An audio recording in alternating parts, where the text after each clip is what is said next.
Jadi SKKNI untuk operator scaffolding ada di SKKNI nomor 211 tahun 2008. Oke, ini SKKN-nya ada 7 unit kompetensi.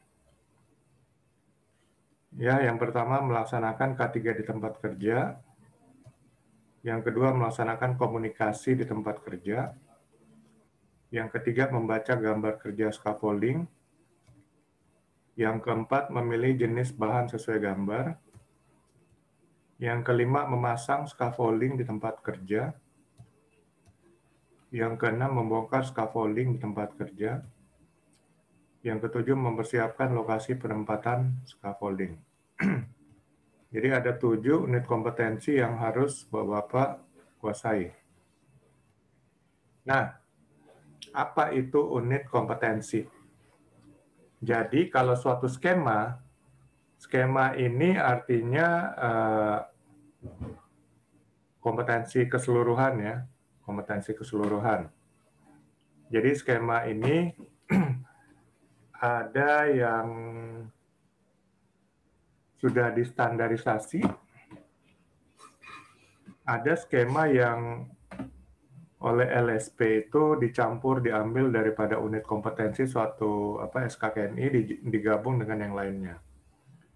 Jadi lalu kemudian menjadi suatu skema dan kemudian didaftarkan ke BNSP dan BNSP setuju diberikan lisensi. Tapi ada juga skema yang memang sudah ada di SKKNI itu, ya. Jadi kalau dalam hal ini untuk operator scaffolding ini skemanya sudah ada dalam SKKNI. Jadi bukan yang dicampur oleh LSP. Nah, jadi unit kompetensi itu adalah bagian dari satu skema. Jadi suatu skema atau suatu kompetensi itu terdiri atas beberapa unit kompetensi. Jadi itulah bagian-bagiannya yang harus dikuasai. Jadi unit kompetensi ini menunjukkan suatu kompetensi yang merupakan bagian dari skema tersebut. Ya, contohnya ini ya. Bapak-bapak harus menguasai yang namanya K3, ya, melaksanakan K3 di tempat kerja. Jadi K3 ini merupakan bagian daripada kompetensi sebagai operator scaffolding. Ya, harus menguasai keselamatan dan kesehatan kerja. Berarti kalau nggak memahami keselamatan dan kesehatan kerja, tapi cara membangun scaffolding, mendirikan scaffolding itu kompeten, hebat, tetap nggak lulus. Ya, tetap dinyatakan belum kompeten. Karena kalau dinyatakan kompeten, itu artinya seluruh skema yang ada di seluruh unit kompetensi yang ada di skema tersebut, itu dia kompeten.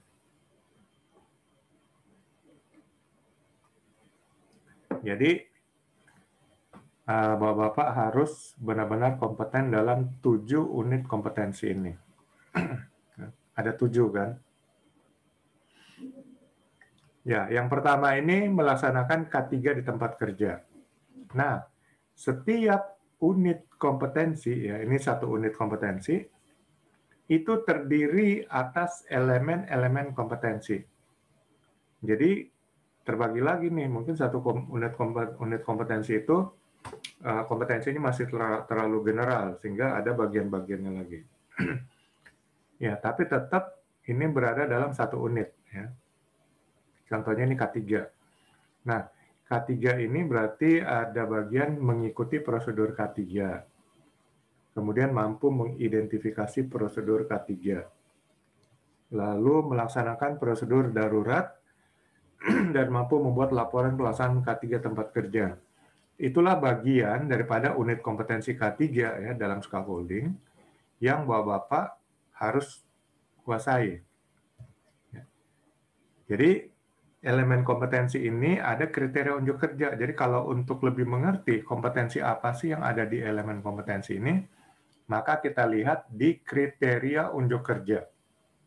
Contoh, di elemen kompetensi ya, yang pertama dari unit kompetensi melaksanakan K3 di tempat kerja, ini terdiri dari 3 kriteria unjuk kerja.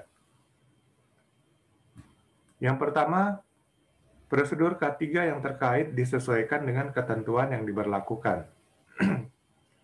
Jadi tentu prosedur K3 harus sesuai dengan pekerjaan scaffolding. Kemudian, pedoman pelaksanaan pekerjaan dilaksanakan sesuai prosedur, kode, dan standar yang relevan. Jadi pedoman pelaksanaan untuk mendirikan scaffolding itu sesuai ya. Jadi nggak bertentangan dengan standar-standar yang ada, kode-kode yang ada ya, atau peraturan pemerintah. Dan kemudian semua prosedur dan kebijakan K3 diikuti dan diimplementasikan.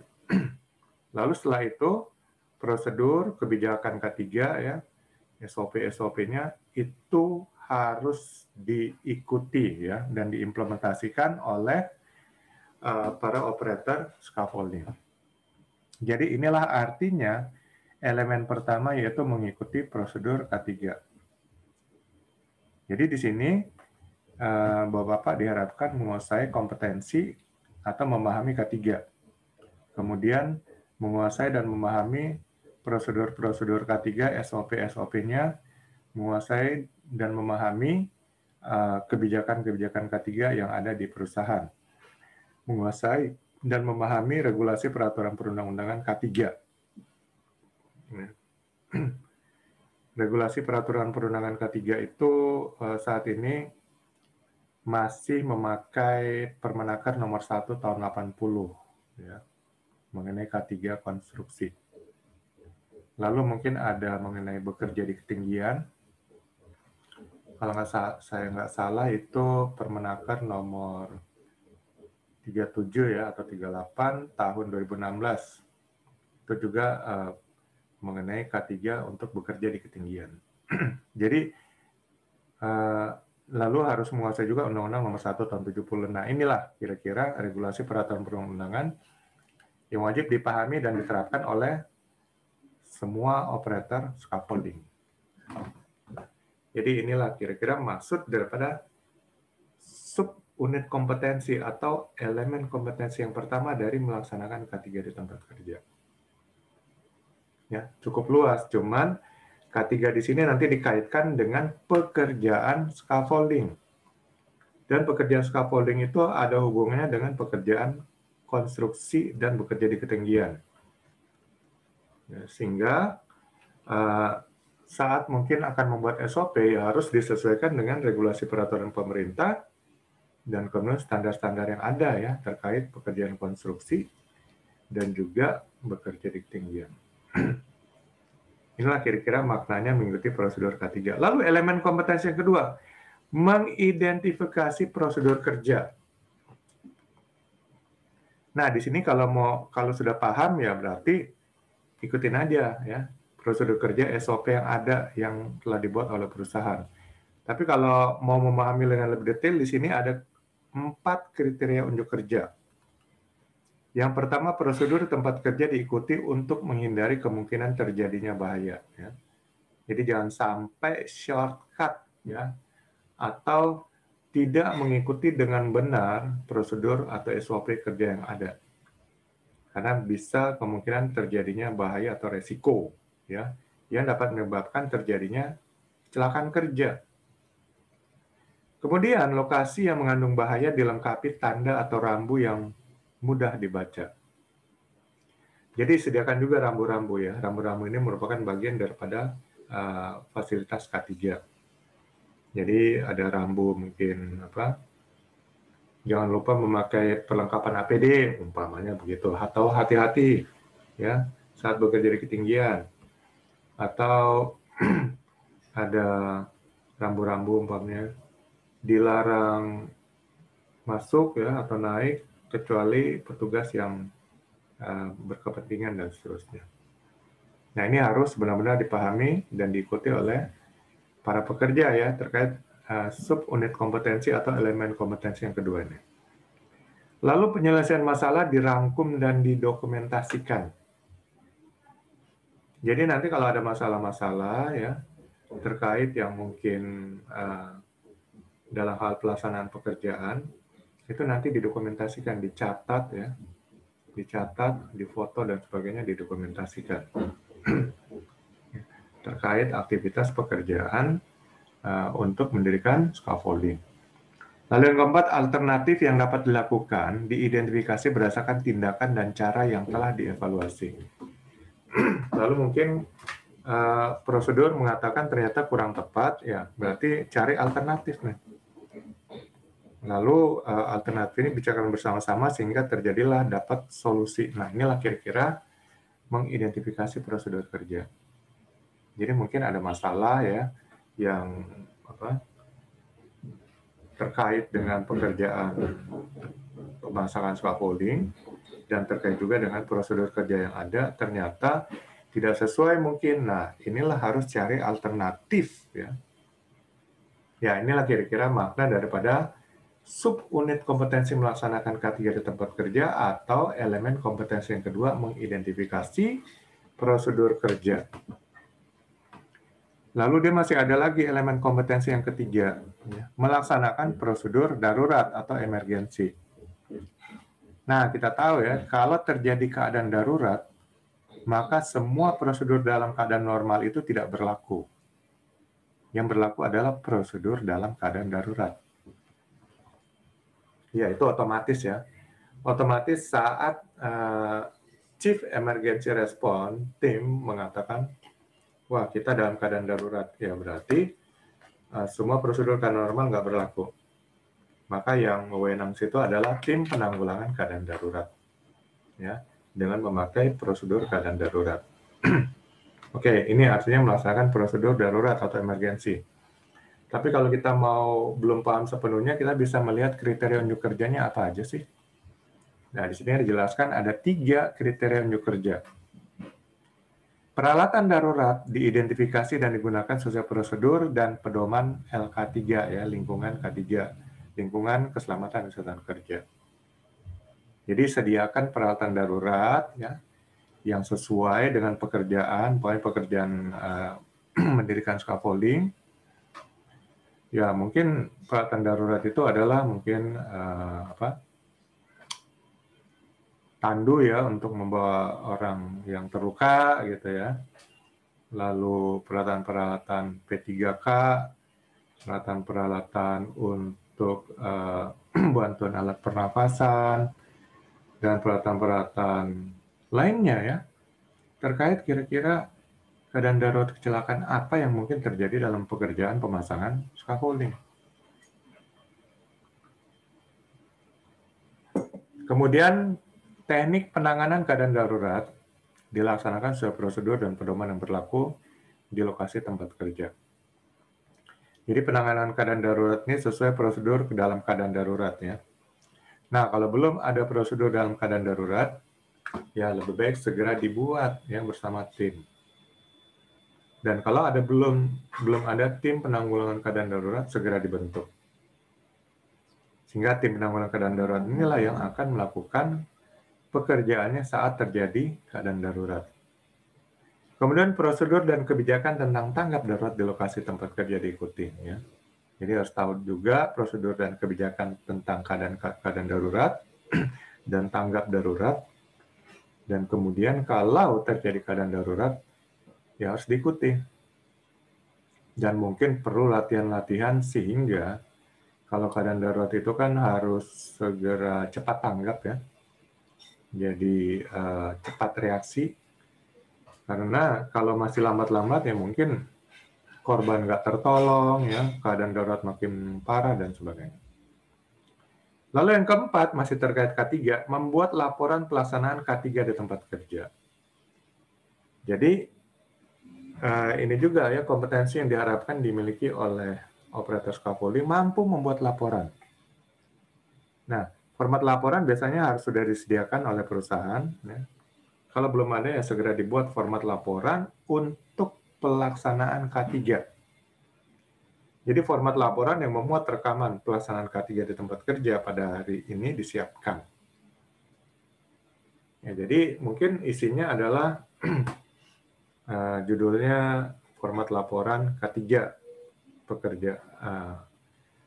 Mau ini pekerjaan scaffolding atau pekerjaan lainnya yang mungkin berlaku di perusahaan ya. Nanti tulis nama pekerjaan, kemudian apa? Nama tim ya, anggotanya siapa aja, tim leadernya siapa, lokasi pekerjaan di mana ya, waktu pekerjaan kapan, lalu kemudian mulai dilaporkan lah ya, nomor, aktivitas ya, kemudian jalannya aktivitas, masalah yang ada, solusi, dan mungkin terakhir keterangan kolomnya. Ya itu contoh aja. Ya tinggal sendiri buat kira-kira format yang terbaik. Nah itulah, jadi nanti operator scaffolding tinggal buat laporan berdasarkan format yang sudah ada. Isi, sehingga nanti laporan pelaksanaan K3 tempat kerja ini laporannya diverifikasi pejabat yang berwenang ya. Mungkin oleh pengawas atau atasan langsung atau oleh manajemen. Nah intinya jadi semua pekerjaan ini terawasi dengan administratif yang rapih. Ya, sehingga masalah-masalah dan solusi yang diambil itu ada. Next-nya ke depannya mungkin kalau akan mengalami masalah yang sama sudah ada kira-kira solusi berdasarkan data record yang pernah dilakukan. Ya, ini unit kompetensi yang pertama mengenai K3 ya, atau melaksanakan K3 di tempat kerja. Ya, jadi intinya mengikuti prosedur K3 ya, prosedur kerja, kalau ada masalah nanti didiskusikan, kemudian memahami mengenai keadaan darurat ya, lalu mampu membuat laporan pelaksanaan K3. Lalu unit kompetensi yang kedua, melaksanakan komunikasi di tempat kerja. Jadi komunikasi ini sangat penting dan sangat erat berkaitan dengan keselamatan kerja juga. Plus, sangat erat berkaitan dengan kualitas kerja. Karena keselamatan kerja ya, dan kualitas kerja, kalau komunikasinya kurang efektif, maka akan mengakibatkan ya, mungkin terjadi kecelakaan kerja, mungkin performa atau kualitas hasil kerjanya tidak memuaskan dan sebagainya. Jadi inilah komunikasi yang harus dijaga. Nah, bentuk-bentuk komunikasi itu apa? Ada komunikasi langsung ya, mungkin antara satu orang dengan orang lainnya, instruksi dari pengawas, instruksi dari project manager, instruksi dari manajemen, itu bisa secara langsung ya. Bisa lisan, bisa lewat tulisan ya. Kemudian bisa juga komunikasi lewat meeting. Meeting itu maksudnya adalah supaya terjadi koordinasi, supaya terjadi arah pandangan yang sama. Jadi harus selalu diadakan meeting. Supaya jangan yang satu ke kiri, yang satu ke kanan. Nah ini bagian dari komunikasi. Komunikasi itu juga mungkin bisa berupa isyarat ya. Kalau jaraknya terlalu jauh mungkin pakai isyarat, aba-aba, dan sebagainya.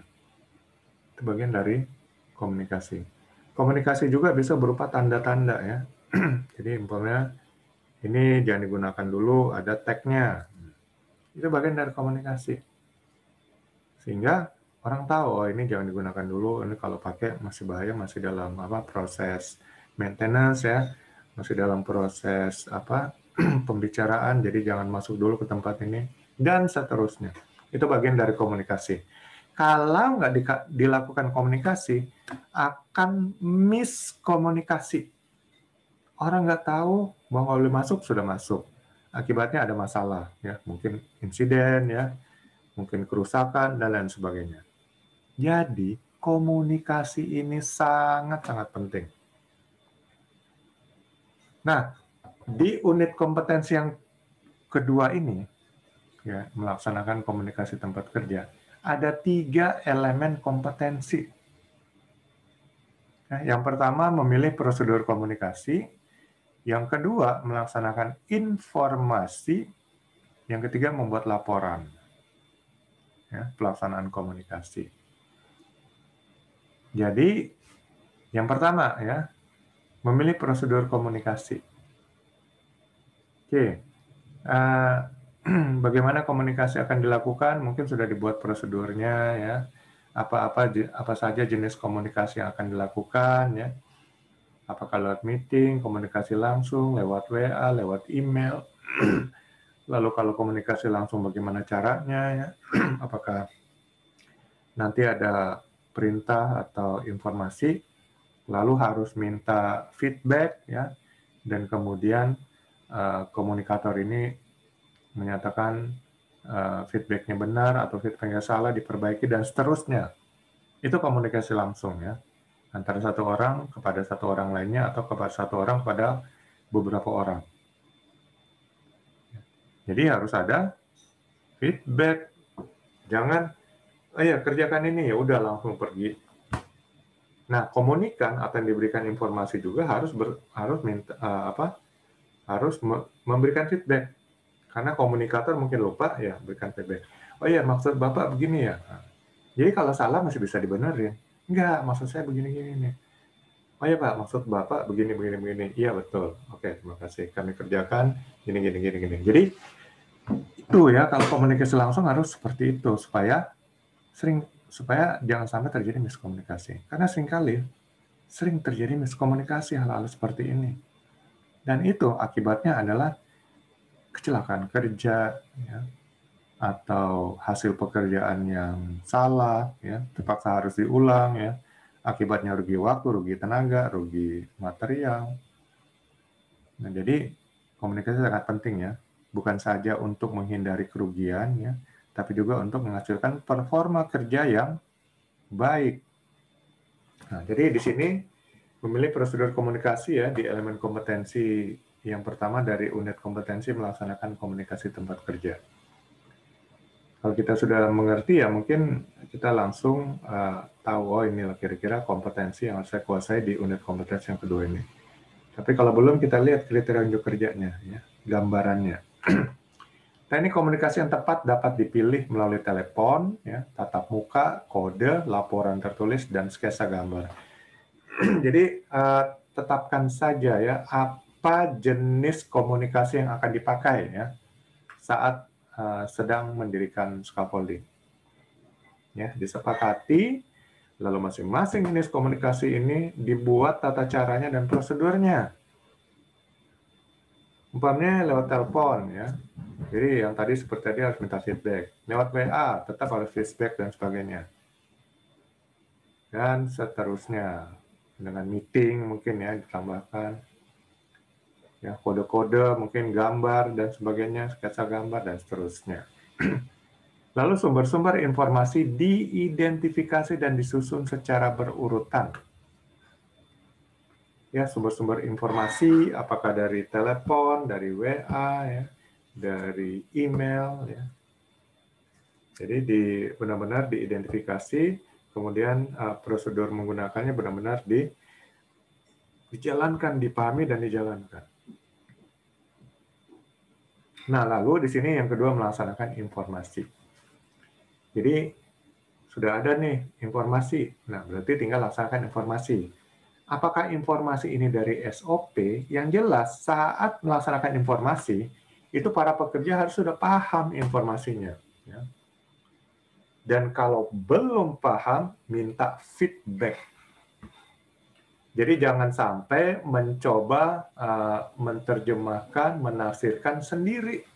Bahaya sekali itu. Jadi melaksanakan informasi harus sesuai dengan keinginan dan harapan daripada pemberi informasi ya atau komunikator. Jangan sekali-sekali menafsirkan menurut pendapat sendiri.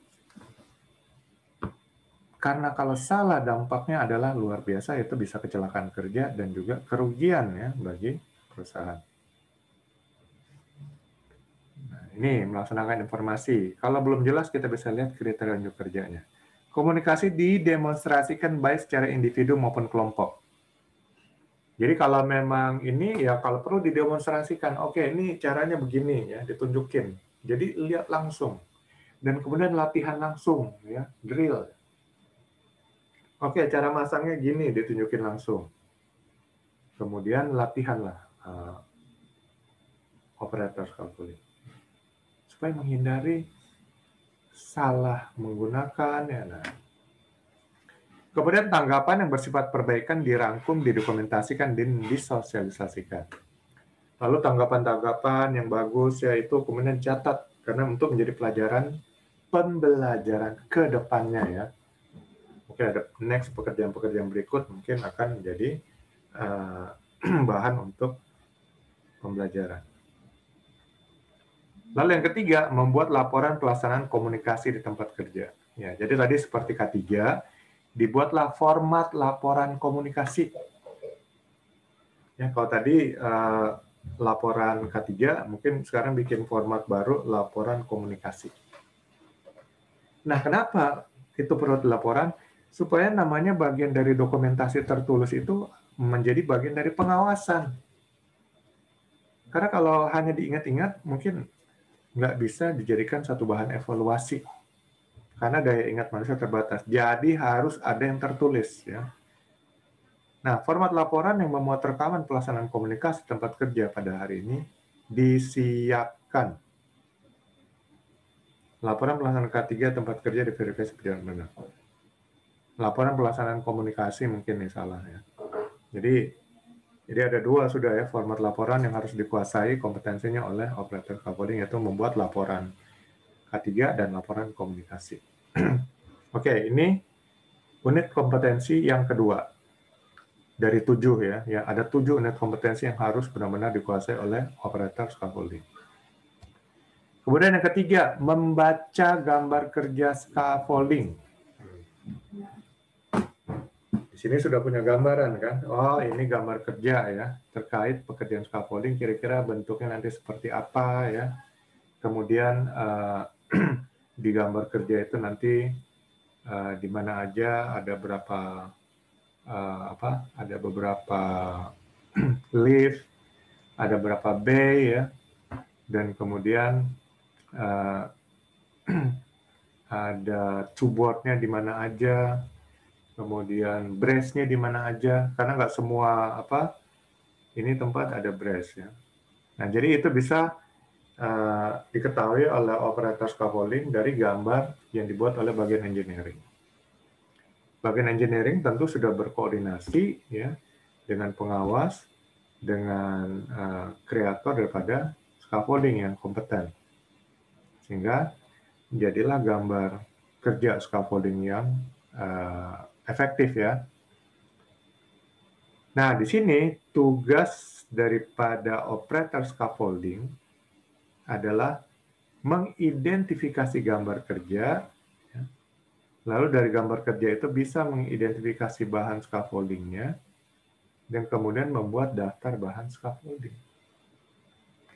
Ya, jadi dari gambar kerja itu kan sudah bisa kelihatan ya, berapa cup yang dibutuhkan ya, dan berapa umpamanya plang yang dibutuhkan, berapa putlock ya, dan semuanya ini nanti sudah bisa diidentifikasi berdasarkan gambar kerja.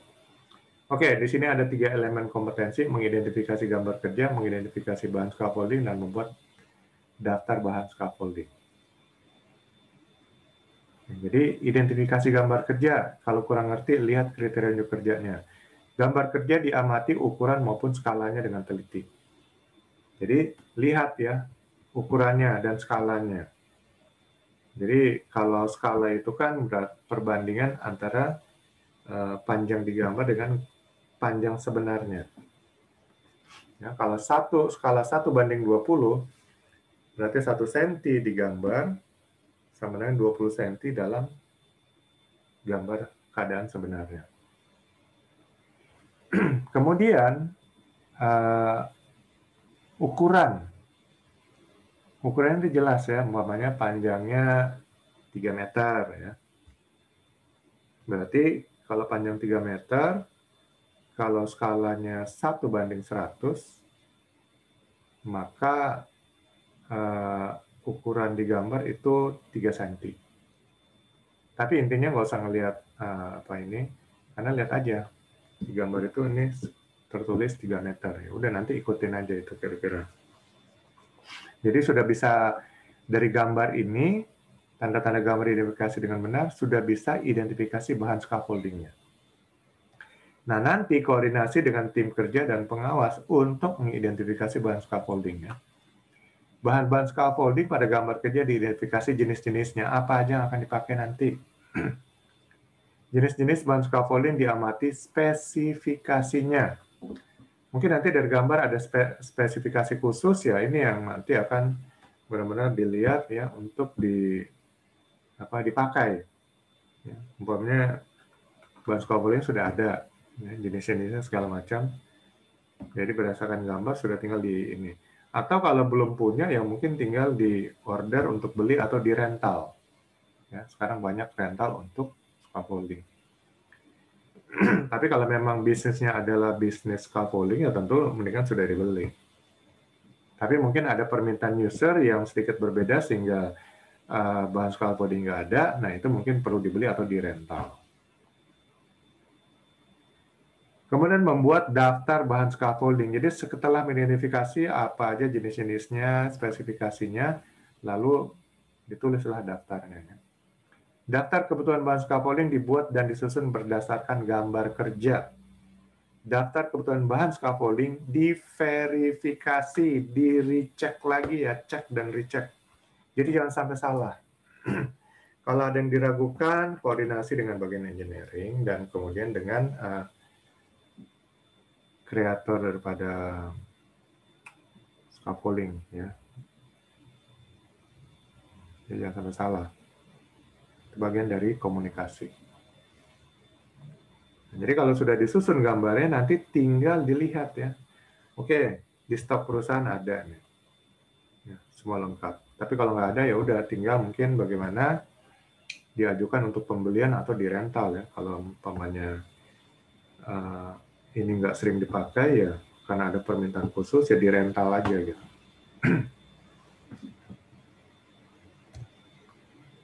Lalu unit kompetensi yang keempat ya, memilih jenis bahan sesuai gambar.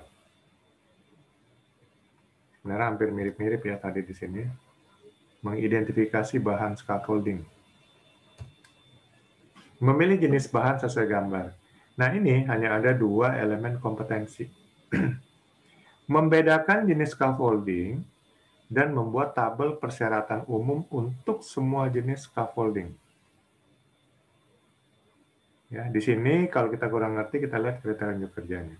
Jenis-jenis bahan scaffolding dipilih sesuai kebutuhan. Jadi rupanya sini maksudnya bahan scaffolding, bukan jenis scaffolding. Ya. Jadi jenis-jenis bahan scaffolding dipilih sesuai kebutuhan, dan jenis-jenis bahan scaffolding dibedakan menurut bentuk dan ukurannya. Nah ini, jadi nanti setelah diidentifikasi, sekarang ini dibedakan ya. Jadi semua bahan sudah terkumpul, nanti tinggal dipilah-pilah, ditaruh ya. Oh ini yang ukuran segini, ini ukuran segini ya.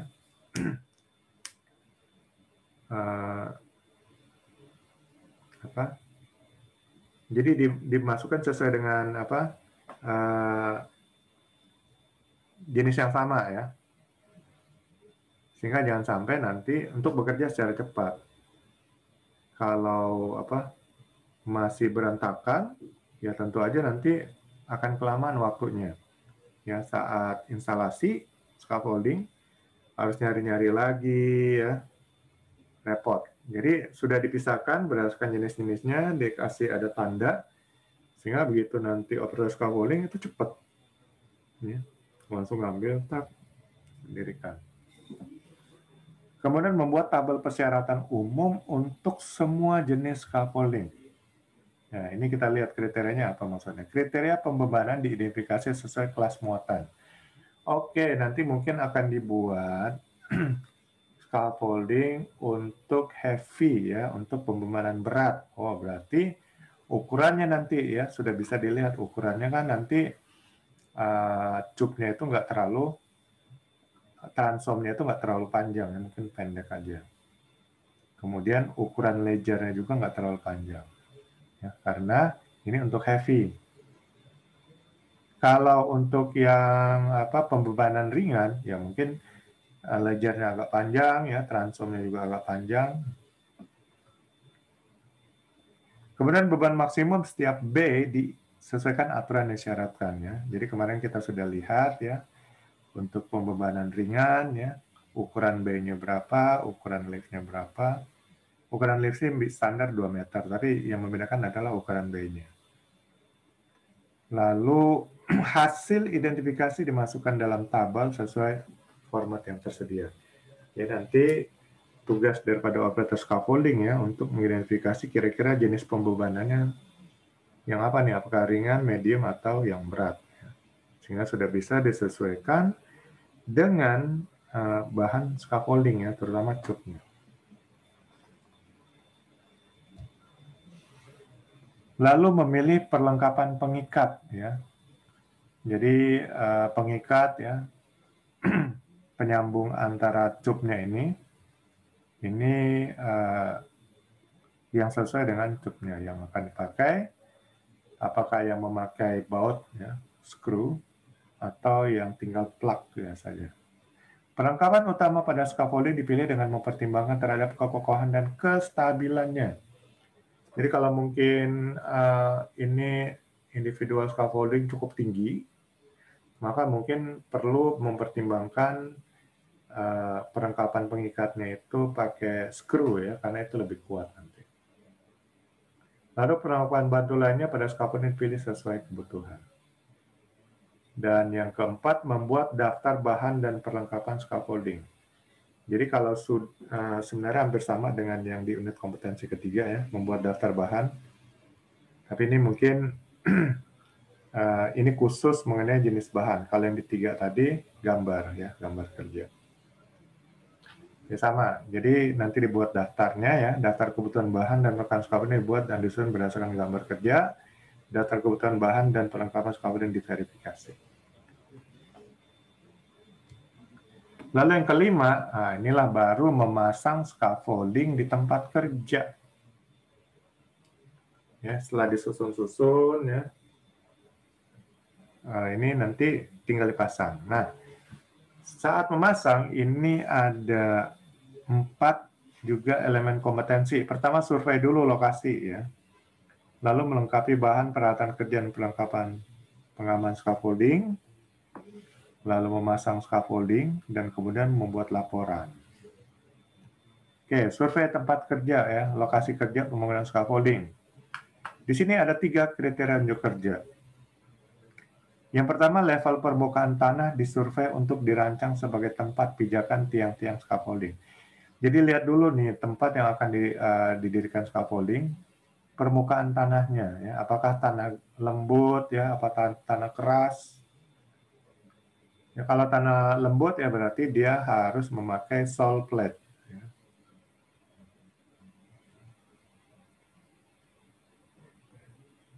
Garis batas maupun titik acuan ditunjukkan dengan jelas. Jadi mulai dibuat garis ya, acuan-acuan titik untuk pemasangannya. Lalu tanah lokasi diperiksa kepadatannya untuk diketahui daya dukungnya.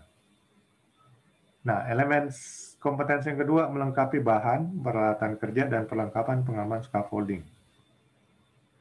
Jadi nanti mungkin di saat tempat itu ada butuh tambahan bahan ya, karena mungkin lokasi tanahnya lembek ya, atau gedungnya juga tidak bisa mungkin memakai putlock atau apa gitu ya. Jadi mungkin ada bahan-bahan yang perlu ditambahkan ya, untuk membuat ini yang tadinya belum ada saat membuatnya di identifikasi gambar kerja. Nah, di sini dilengkapi. Ya, dilengkapi diameter dan ketebalan bahan pipa scaffolding disediakan sesuai kebutuhan. Apakah akan membangun scaffolding yang cukup tinggi? Ya berarti ini tergantung diameter dan ketebalan bahan pipanya ya, supaya makin kokoh. Lalu peralatan kerja dipersiapkan untuk merangkai scaffolding.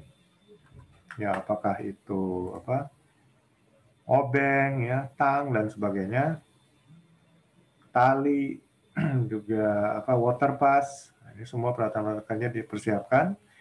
Lalu perlengkapan pengaman disediakan dan dicatat sesuai kebutuhan. Ya.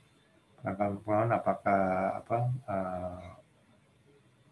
harness ya, body harness, lalu safety helmet, lalu Google ya, safety glass dan sebagainya. Semuanya perlengkapan pengaman, APD dan sebagainya yang disiapkan.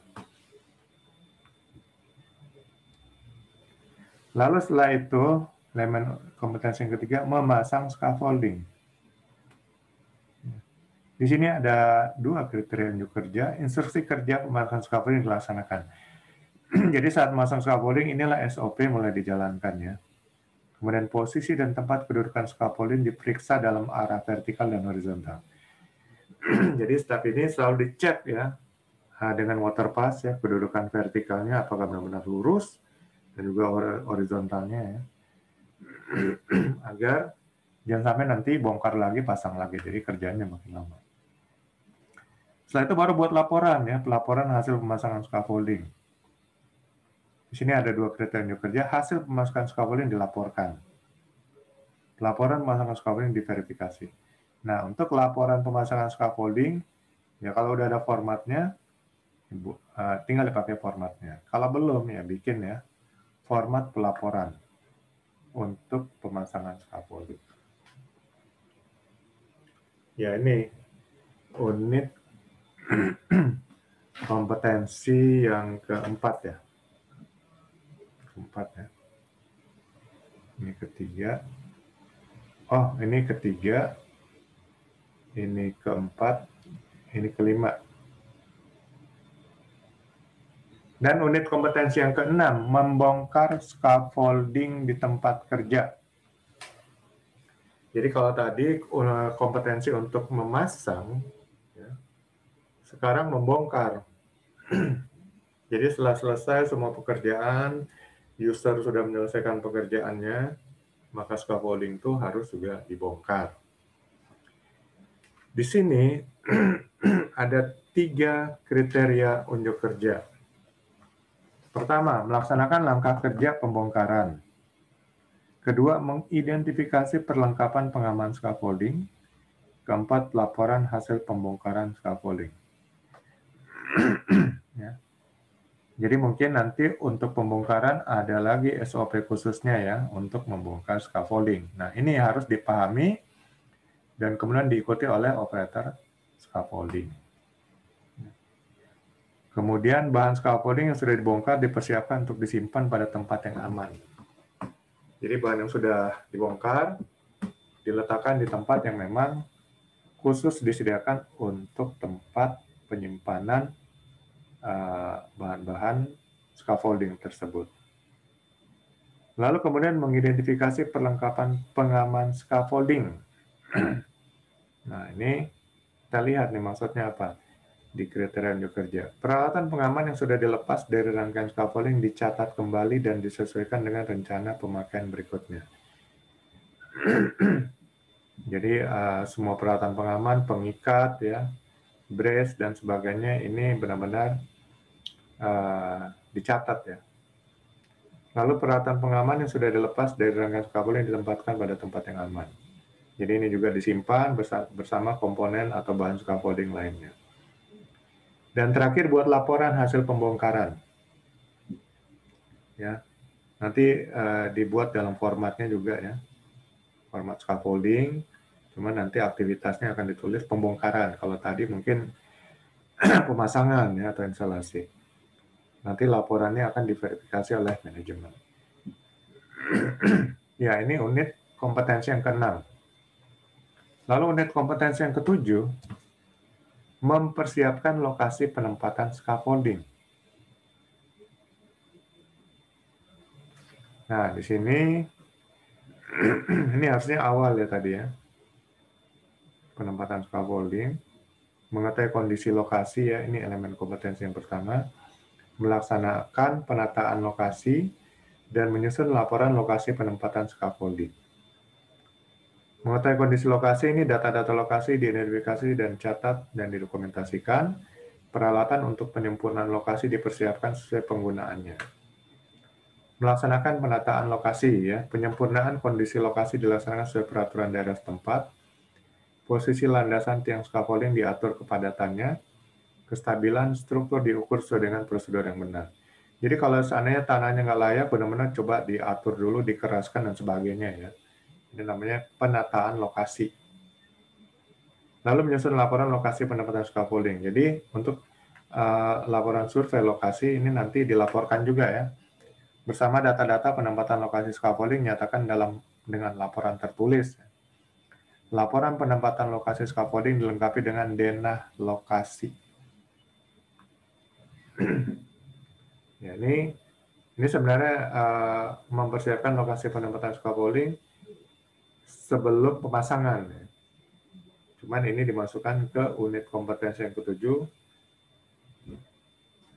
Jadi harusnya dimasukkan di unit kompetensi yang ke-5. Harusnya ini yang terakhir ya, membongkar scaffolding tempat kerja. Tapi oke, yang penting sebelum pasang harus benar-benar survei lokasi yang mengetahui kondisi lokasi yang akan didirikan scaffolding ya, struktur tanahnya, kepadatan tanah dan sebagainya. Lalu kalau umpamanya tidak layak, bagaimana diakalin, dipadatkan dulu mungkin dan sebagainya. Baru nanti dibuat laporan. Ya, inilah kira-kira 7 unit kompetensi yang harus dikuasai untuk dinyatakan kompeten dalam skema operator scaffolding ya. Sertifikasi Badan Nasional Sertifikasi Profesi atau BNSP.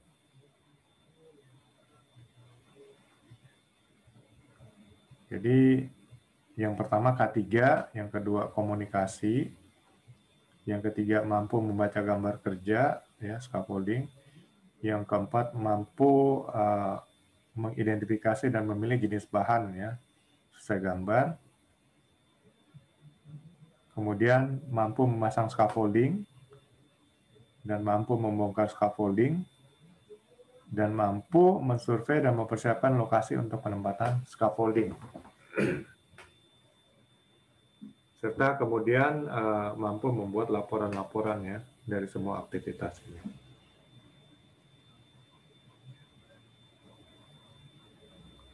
Oke, sampai sini ada yang ingin tanyakan?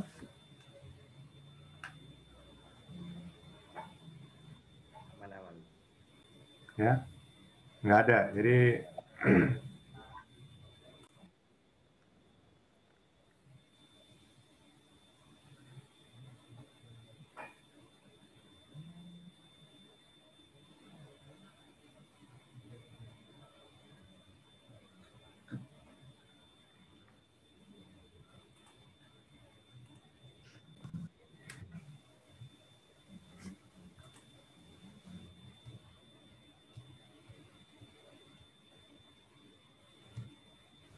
Tied independent scaffolding typically provides access to a building facade and is perhaps the most commonly used type of scaffolding.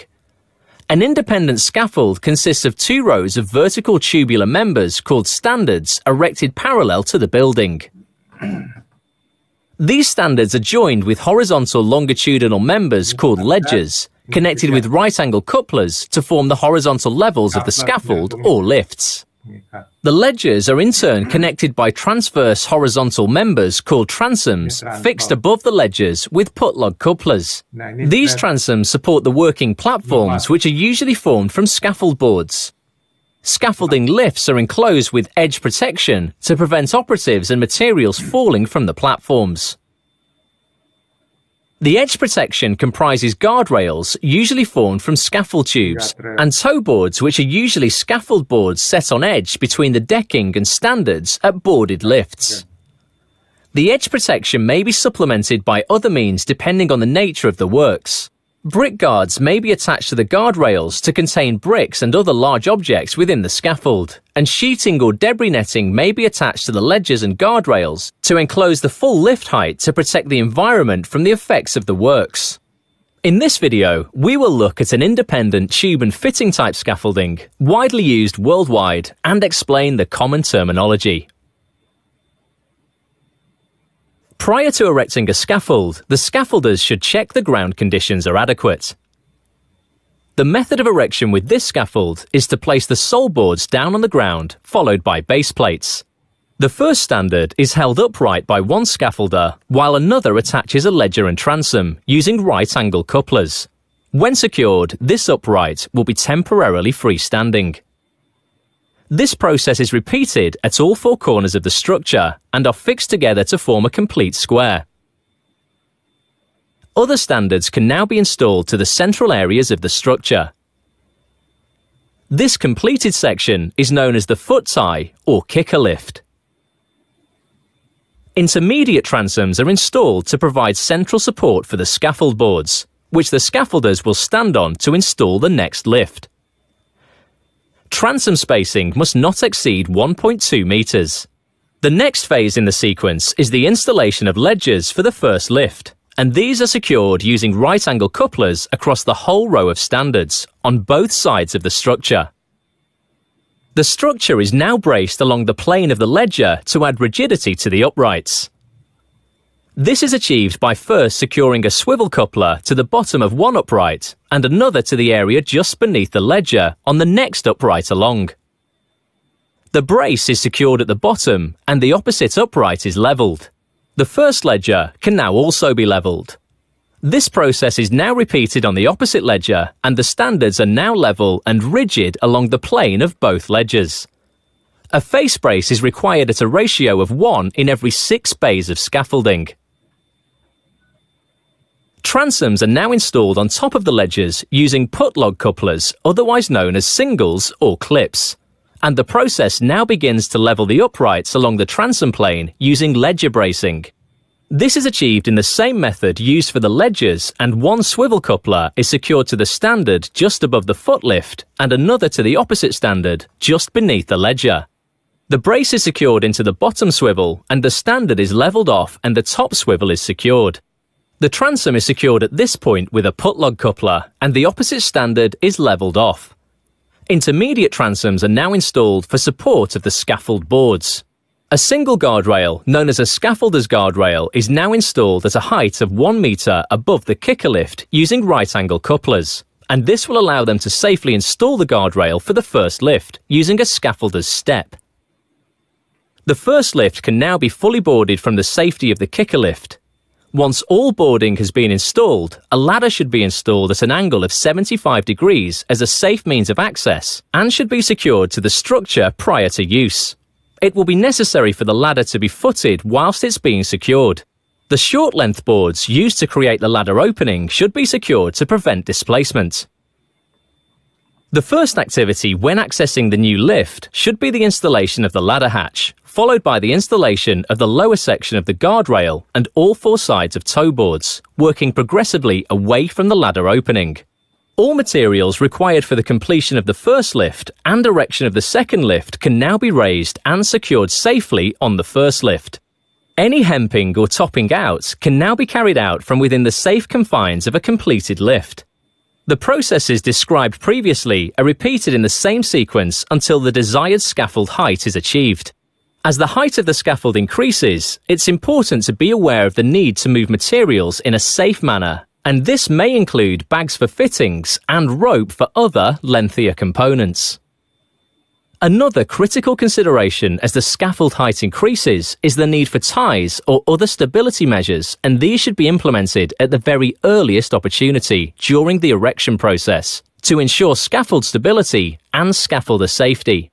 Ties will usually comprise of scaffold tubes fastened beneath the ledgers across both sets of standards, which are fastened to drilled anchors secured into the masonry or brickwork.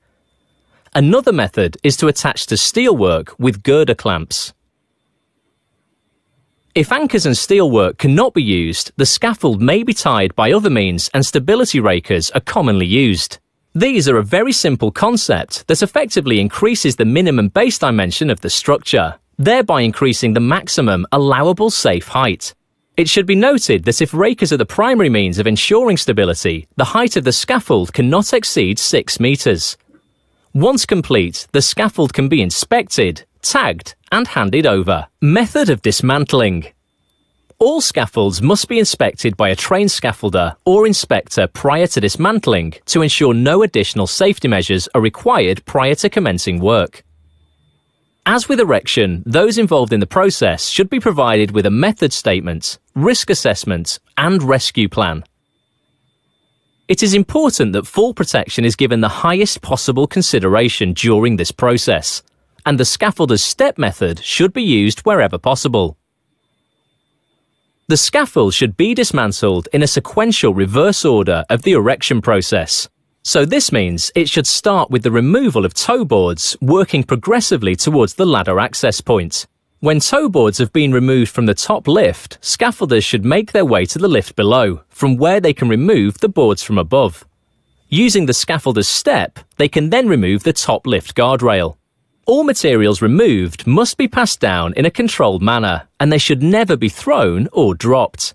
Once they arrive at the kicker lift, best practice is to remove each standard individually, leaving each remaining standard on 2 fittings to ensure the ongoing stability of the remaining components.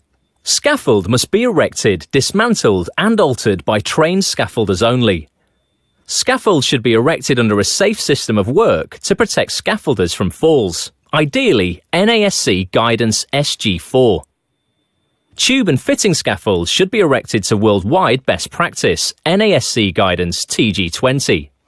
Access and egress on scaffolding should be in line with NASC Guidance SG25. Scaffolding must be inspected by trained personnel only. Modular system scaffolds must be erected in line with their manufacturer's instructions. Lightweight mobile access towers should be erected to PASMA guidelines. Please refer to NASC and Scissors guidelines for current best practices in scaffolding. Simian offer all types of scaffold courses.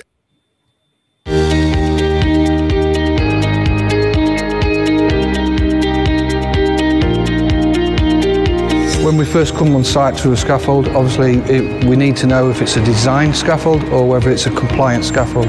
If it's a design, we need the design to inspect the scaffold. Okay. Once we've assessed that, then we will then walk to the scaffold. We'll look at the foundations, the ground conditions.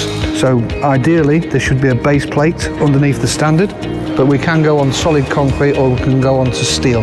We would then look at the structure itself and we'd need to know what duty rating it would take. That would be governed by our standard spacings. This is measurement from standard to standard, centre to centre. This one is going to be about 1.8 metres, so this means that it can be a general purpose and it could also be a heavy duty scaffold structure. The problem we've got is the 1.2 centres are for a general purpose. If it was heavy duty, we would need from centre to centre only 900. Then we're looking to see that everything is level. This tube that they've put in for the scaff step, it's not running level. This is not structural. Okay, this is just there so that the guys could put the advanced guardrail in before they actually go up onto the platform. Then, like I say, we're looking for the lift height. Maximum from centre to centre, ledger to ledger, 2 metre. Okay, for the normal compliant scaffolds. We have on the front our sway brace. Okay, these need to be every 6 bay. We need to have a sway brace. The ledger bracing is on each end of any scaffold and then alternate pairs between. On this ledger brace, we've got a single fittings. Okay, this ledger brace should either be connected to the ledger with a load-bearing coupler, a double, or to the standard with a swivel coupler like there. On a scaffold, we've got a node point, which is the strongest part of our scaffold. So you've got your standard, you've got your ledger, and then you've got your main transom. The main transom needs to be within 300 of the node point, and so does the bracing. So this brace, as we can see, is too far away from the node point. We need to check fittings as well. This is a main transom. It's been fitted incorrectly. This is a swivel coupler. Swivel couplers are for any angle. The normal double coupler is for a 90-degree angle. So once we've established that, we need to be checking as well that all the fittings are tightened correctly. So as you can see, this is a loose fitting. So again, we'd need to make sure that all fittings are correctly tightened. Then we would need to be looking at the access. As you can see, bad housekeeping with the fittings and everything on the floor, so trip hazard when people walk down the ladder. Then we will check, can we get up safely? Ideally, we need to be fastened at the top and also a tie tube through the bottom and again lashed to the tube. We can use rope or we can use special ladder clamps, but we're also looking for the height and the gaps for the guardrails. The minimum height for the top guardrail is 950, and then any gap between the guardrails should be 470, and then between the bottom guardrail, mid guardrail and the top of the toe board, again we should not be exceeding 470. If you're unsure, use a tape measure. Platforms, we'll check from underneath when we're looking at our transom spacing to see if there's any damaged boards. Okay. So if there's any damaged boards, they might have been turned upside down, so we need to make sure that they're all in good condition. When we go onto the platform, it's exactly the same. We're looking at the condition of the boards to make sure it's safe for us.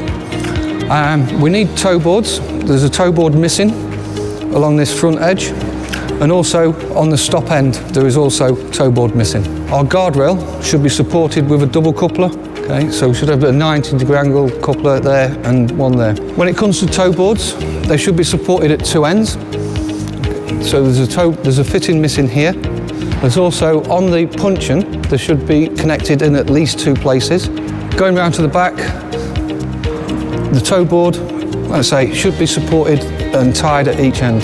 Here on this scaffold, all we've got is the one in the middle and the one at this end.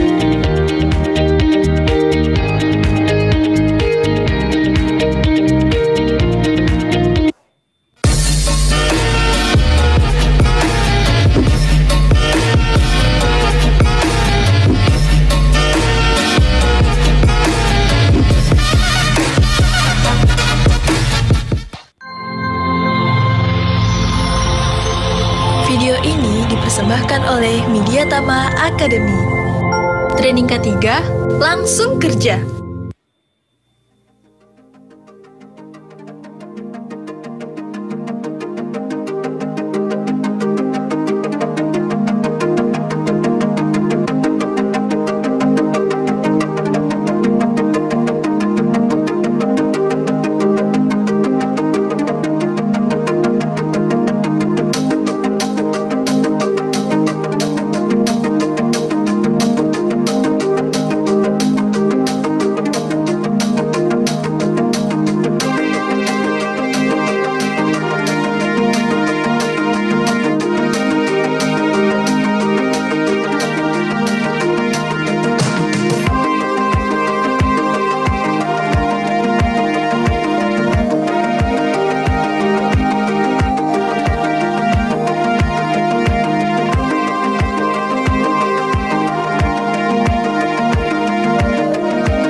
dipersembahkan oleh Mediatama Academy.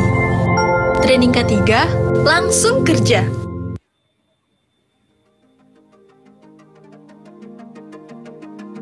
Baik, Assalamualaikum warahmatullahi wabarakatuh. Selamat siang, salam sejahtera buat kita semua.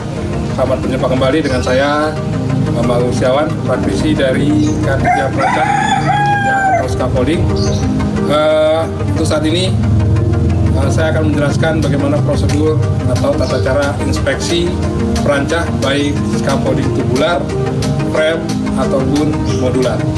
Ya, sebagaimana prosedur yang sudah disampaikan tadi di kelas, seorang supervisi perancah sebelum melakukan inspeksi, maka ada beberapa syarat yang harus dijalankan. Yang pertama, satu, seorang inspektor perancah atau supervisi perancah dalam melakukan inspeksi harus ada pegangan, dalam hal ini wallpaper, yaitu adalah checklist atau list pemeriksaan perancah dari setiap tipe yang akan diperiksa atau diinspeksi.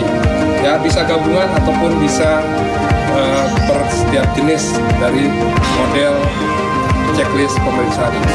Oke, selain tadi checklist pemeriksaan, dalam pemeriksaan inspektor scaffolding juga harus mempersiapkan ya yang namanya skeptek, dalam hal ini yaitu tagging hijau, di mana tagging hijaunya adalah bukti bahwa scaffolding sudah diperiksa dan sudah dinyatakan aman dan akan siap untuk dipasang pengganti dari tagging merah menjadi tagging hijau. Kemudian selain skeptek juga ada bar atau list pemeriksaan juga sebagai informasi dari kekuatan scaffolding tersebut untuk liability atau beban yang boleh ditopangkan di atas lantai kerjanya maksimum SOL berapa km. Oke, berikutnya seorang inspektor scaffolding atau supervisi perancah dalam melakukan pemeriksaan juga tidak terlepas dari syarat-syarat K3 atau norma-norma K3 yang akan dijalankan, dalam hal ini yaitu alat pelindung diri pribadi, karena dalam pemeriksaan scaffolding pun tidak terlepas dari bahaya-bahaya yang akan muncul baik dari sisi lingkungan ataupun dari struktur perancah yang akan diperiksa itu sendiri ya, sehingga maka perlu ada prosedur.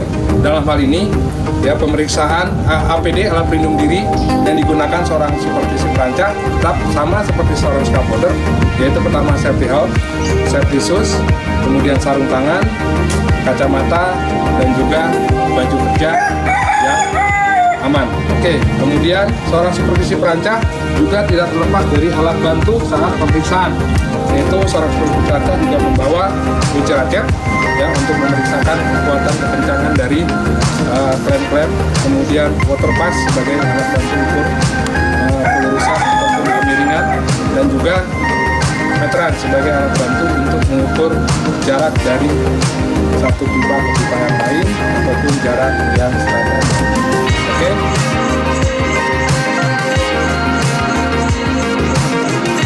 Baik, dalam hal ini yang pertama kita akan memeriksa sebuah struktur scaffolding yang sudah dikerjakan oleh tadi scaffolder ya, dan sudah melapor kepada kita sebagai inspektor ataupun sebagai supervisi perancah ya, untuk melakukan pemeriksaan sebelum digunakan. Sebagaimana yang sudah dijelaskan tadi di kelas ya, bahwa kegagalan perancah ada tumbang dan ada ambruk ya. Untuk mencegah tumbang ya, scaffolding adalah melihat dari ketinggian berbanding dengan lebar dari perancah. Untuk itu sebelum kita menaiki, kita melihat perbandingan antara lebar scaffolding ya berbanding dengan ketinggian dari lantai kerja. Nah, dalam hal ini kalau kita lihat di sini ketinggian scaffolding kita adalah 2 meter sampai dengan lantai kerja berbanding dengan lebar dari scaffolding. Seperti yang sudah dijelaskan tadi di kelas bahwa kapan scaffolding harus dikasih outrigger, dikasih angkur ataupun tis ke struktur permanen, atau digunakan sling kawat baja sebagai pengikat. Nah, dari lihat struktur scaffolding ini di tubular ini, apakah wajib menggunakan ketiga unsur tadi itu, yaitu outrigger, angkur, ataupun sling guy? Apakah sudah memenuhi syarat atau belum?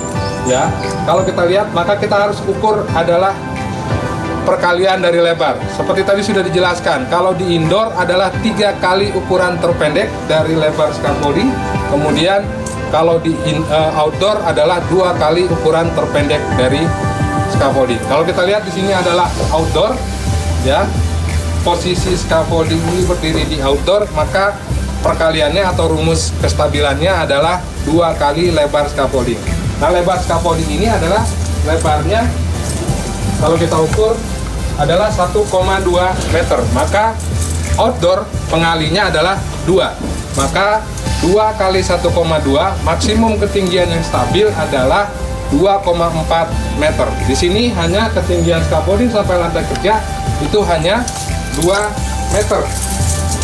Ya, maka dinyatakan aman, tidak perlu menggunakan outrigger, menggunakan angkur atau menggunakan sling guide.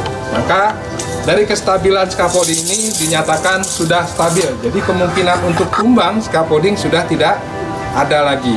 Kemudian yang kedua tadi, scaffolding bisa ambruk. Scaffolding ambruk ini faktor penyebabnya adalah struktur kekuatan pengikatan dari klem-klem dan juga dari bracing.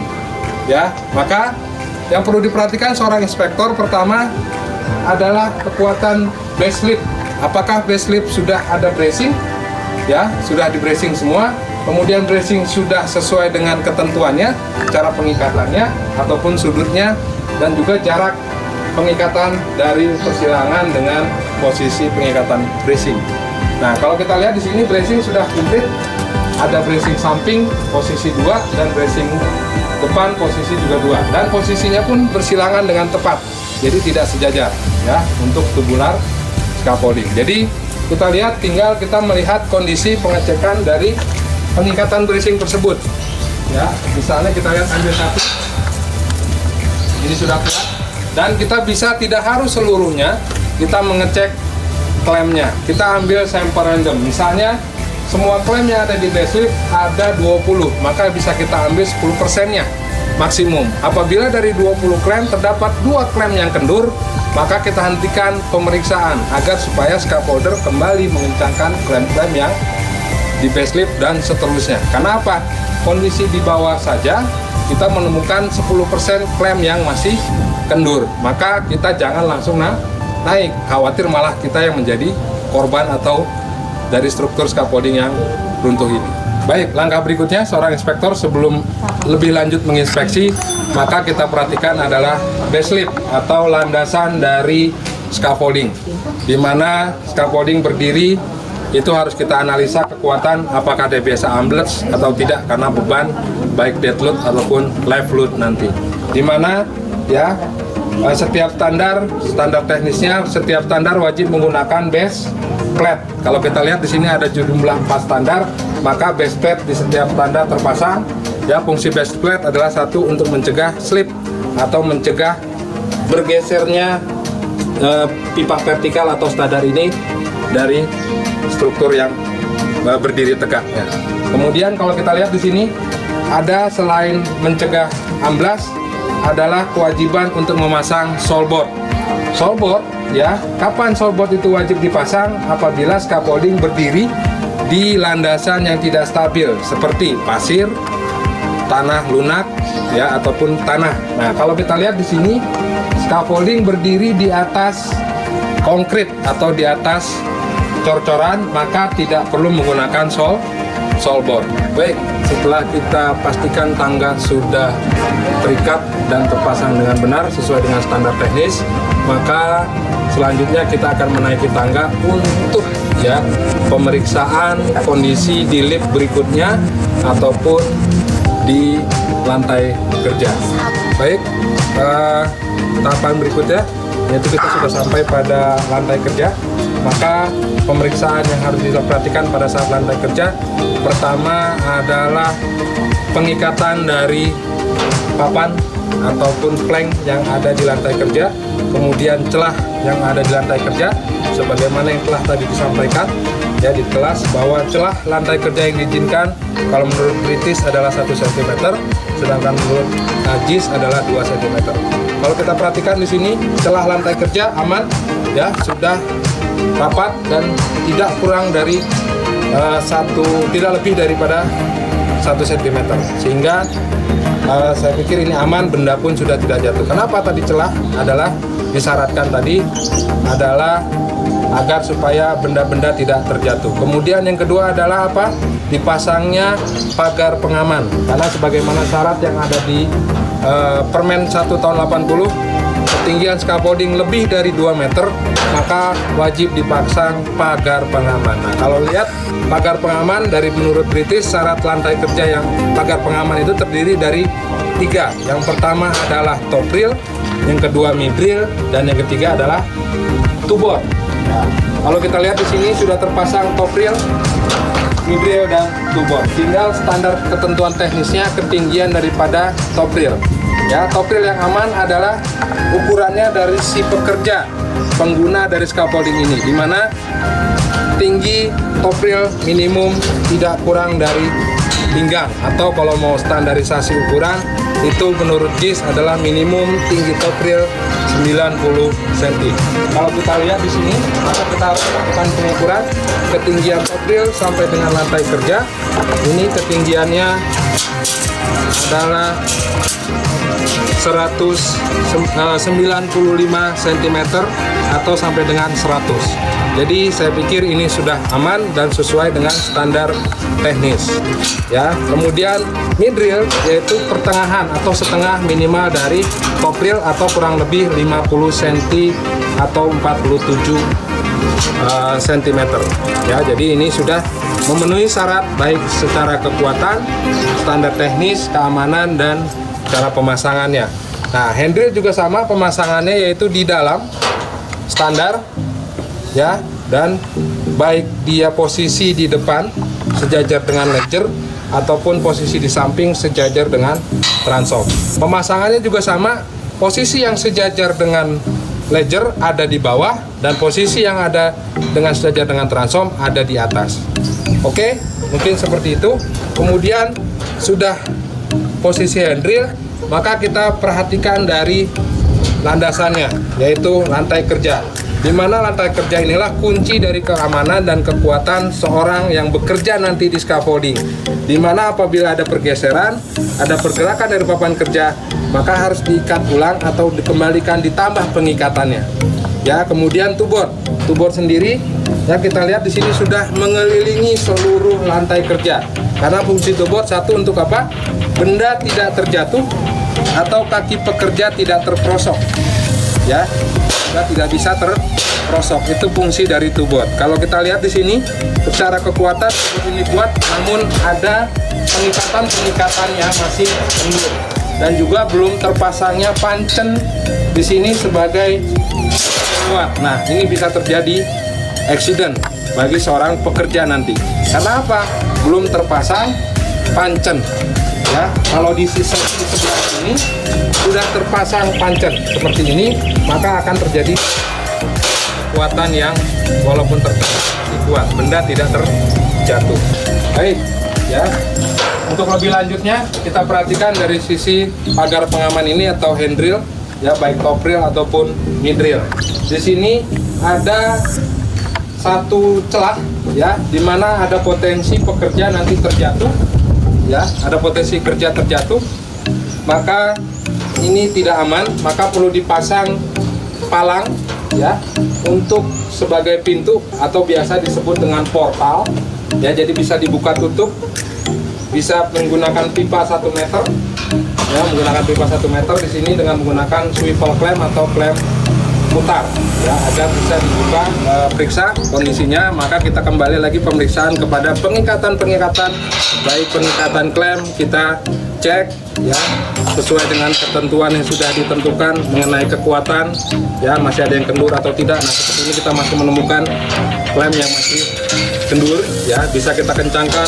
Atau kita catat bahwa kita menemukan ada beberapa klem yang masih kendur, berarti tadi masih terlewat. Kemudian pengikatan dari kawat seperti ini atau pancen, maka kita menjadi catatan, ya, bahwa masih ada beberapa part atau bagian yang perlu dilengkapi kembali seorang scaffolder. Kita bisa langsung cek kembali juga pengikatannya, ya, apakah masih kencang atau kendur. Ya, inilah fungsi kita membawa kunci ratchet dan juga waterpass ya, selain sedangkan dan juga untuk mengukur tegak lurusan dari struktur-struktur yang ada di lantai kerja.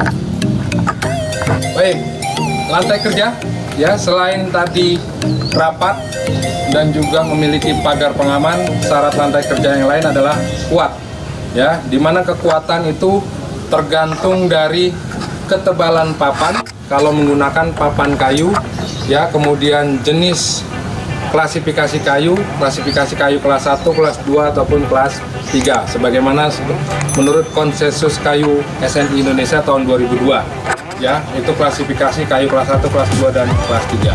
Nah, apabila menggunakan papan plank seperti ini atau metal plank seperti ini, maka kita ikuti regulasi British ya, dimana penggunaan papan metal plank seperti ini kekuatannya bergantung kepada jarak bentangan penopang ya, atau disebut dengan padlock, dari padlock ke padlock atau dari transom ke transom ya. Kalau kita lihat di sini, apakah sudah aman dengan bentangan jarak sekian atau perlu ditambah padlock ya. Nah, untuk itu kita harus ukur berapa jarak bentangan dari padlock ke padlock, kita harus ukur ya. Di sini kita menemukan jarak bentangannya adalah 160 cm atau 1,6. Sedangkan jarak aman menurut British ya 2428 disebutkan jarak bentangan metal plank atau timbel dari metal timbel adalah yaitu maksimum 1 meter setiap bentangannya. Berarti ini sudah melebihi dari 1 meter, maka perlu ditambah yang namanya padlock penahan atau gelagar penahan di tengah ya, sebagai pengaman agar supaya papan ini tidak patah. Inilah yang disebut dengan padlock tambahan atau padlock penguat. Oke, setelah kita inspeksi secara visual dan juga teknik random atau pengecekan random sampel gitu ya, dari beberapa klem, dari visual check, dari visualisasi, dari pengetesan kita coba uji, kita coba tekan ya secara visual, maka kita lihat di sini banyak temuan-temuan. Nah, dari temuan-temuan itulah kita membuat catatan atau kita catat ulang terlebih dahulu apa temuan-temuan yang sangat membahayakan baik mayor ataupun minor ya.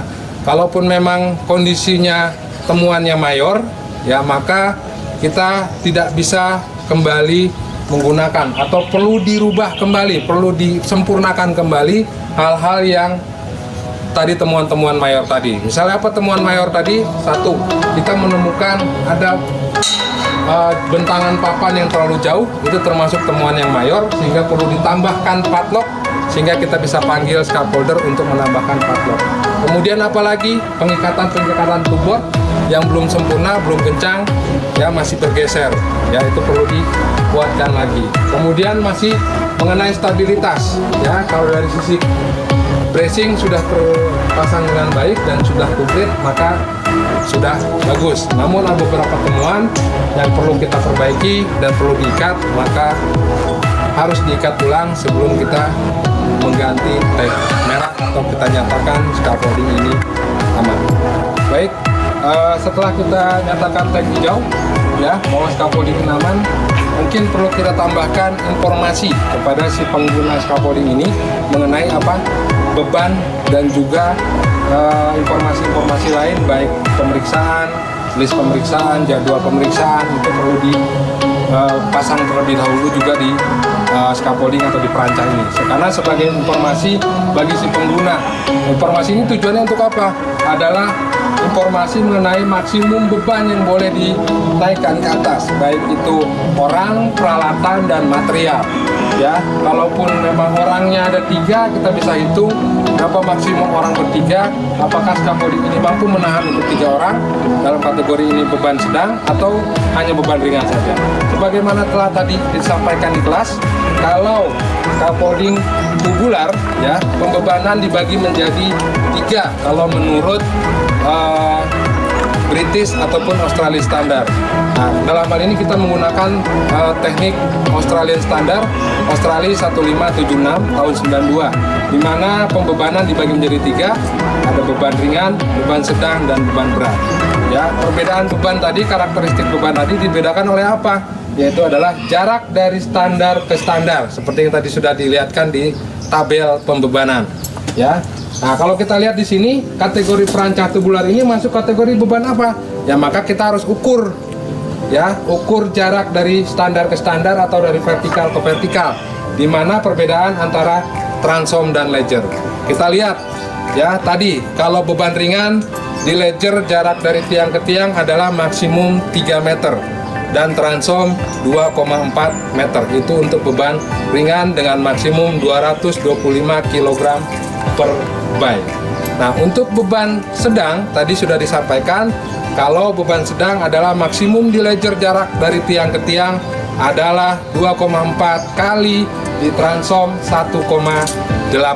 Itu beban sedang. Nah, untuk beban berat, ya, yaitu jarak dari tiang ke tiang di ledger atau di transom adalah di ledger yaitu 1,8 kali di transom 1,2, itu maksimum, dengan maksimum beban yaitu 675 kg per bay. Nah, kalau kita lihat scaffolding ini masuk kategori beban apa? Kita harus ukur. Ya, yang pertama adalah di transom. Ya, di transom bisa kita lihat di sini, bisa lihat ukur dari nut ini. Ya, ini posisi as berarti menuju nut ini.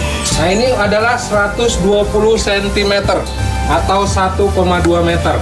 Maka transomnya masuk kategori beban berat. Nah, kalau kita lihat lagi di sini, nah, jarak di transomnya adalah di ledgernya ini 1,6 meter. Ya, maka scaffolding ini masuk kategori beban berat. Maka boleh dibebankan di atas lantai kerja, yaitu 675 kg. Itu sebagai beban hidup. Untuk itu bisa kita beri informasi kepada si pengguna nanti kalau scaffolding ini masuk kategori beban berat, maka bisa kita tulis SWL.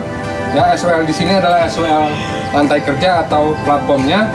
Karena ini kategori beban berat, maka bisa kita hitung, tulis 675 kg per bay. Ya, jadi tertulis di sini 675 kg per bay. Sehingga artinya apa? Si pengguna scaffolding ini nanti tidak bisa melebihi beban dari 675 saat penggunaan scaffolding.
Perancah generasi baru yang semakin canggih, ND System Darwin.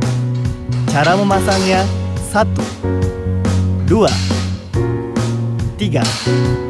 Begitu saja. Pengencangan sambungan memakai metode on-list. Masukkan sambungan ke lubang cakram pada tiang penyangga, lalu 1, 2, 3. Pukul pasaknya, begitu saja. Saat memukul pasak ke dalam, kunci anti lepas akan terdorong ke bawah hingga terpasang kencang. Tidak bakal terlepas. Dalam pemasangan metode bridge pada umumnya, tarik pasaknya.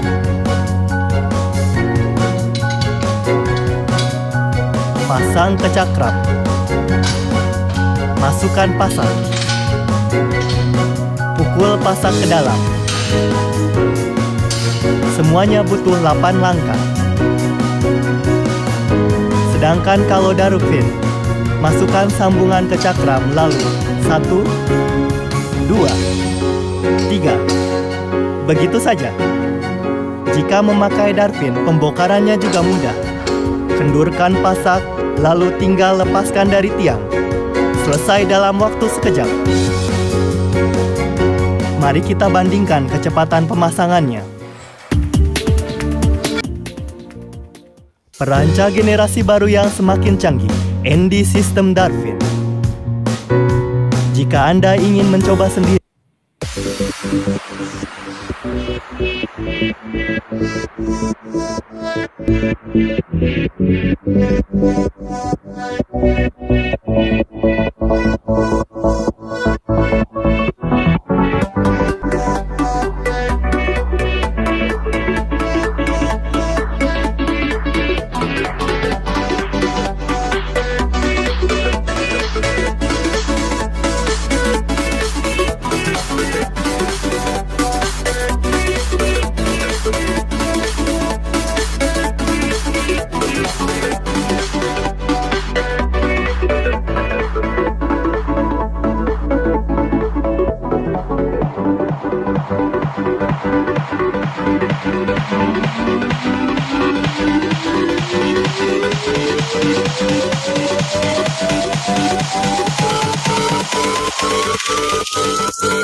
Baik, jadi